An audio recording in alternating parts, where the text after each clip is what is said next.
তুমি এমন ভাবে ইবাদত করবে, তুমি ভাববে যে তুমি আল্লাহকে দেখছো, তুমি আল্লাহকে দেখে দেখে ইবাদত করতেছো, এরকম ভাবো না একটু। আর এটা ভাবতে যদি কষ্ট হয়, অন্তত এতটুকু তো ভাবো যে আল্লাহ তোমায় দেখছেন। এতটুকু ভাবা যাবে না? আমরা যখন নামাজ পড়ি, আমাদের প্রত্যেকটা সালাতের মুহূর্তে আমাদের এটা ভাবতে হবে যে আল্লাহ তাআলা কিন্তু আমাকে দেখছেন। এই যে আমি ফিস ফিস করে সুবহানা রাব্বিয়াল আলা পড়ি, সুবহানা রাব্বিয়াল আযীম পড়ি, আমি তাসবিহ পড়ি, আমার রুকু সেজদা সবকিছু আমার আল্লাহ দেখছেন। এই সেন্স, এই অনুভূতি যদি আপনার মধ্যে থাকে, এটাই হচ্ছে ইবাদতের ইহসান।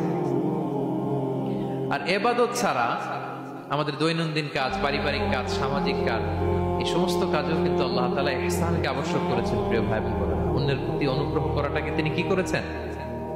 আবশ্যক করেছেন। একটা ছোট্ট হাদিস শুনি। হাদিসে রাসূল সাল্লাল্লাহু আলাইহি ওয়াসাল্লাম ইরশাদ করছেন যে ইন্নাল্লাহা তাবারাকা ওয়া তাআলা কাতাবাল ইহসানা আলা কুল্লি শাই। আল্লাহ তাআলা সবকিছুর উপর ইহসানকে আবশ্যক করেছেন, সবকিছুর উপর। মুমিনের সব কাজে ইহসান থাকতে হবে, অন্যের প্রতি অনুগ্রহের পরশ থাকতে হবে। এবার মজার একটা পার্ট আসছে হাদিসে, খেয়াল করে শুনি। রাসূল সাল্লাল্লাহু আলাইহি ওয়াসাল্লাম বলেন, ফাইদা কাতালতুম ফাআহসিনুল কিতলা। আল্লাহ তাআলা সব জায়গায় ইহসানকে আবশ্যক করেছেন। এমন কি ফাইদা কাতালতুম, যখন তোমরা কতল করবে কাউকে, ফাআহসিনুল কিতলা, ইহসানের সাথে কতল করো। সুবহানাল্লাহ বললেন না? প্রসঙ্গটা কি? হত্যা।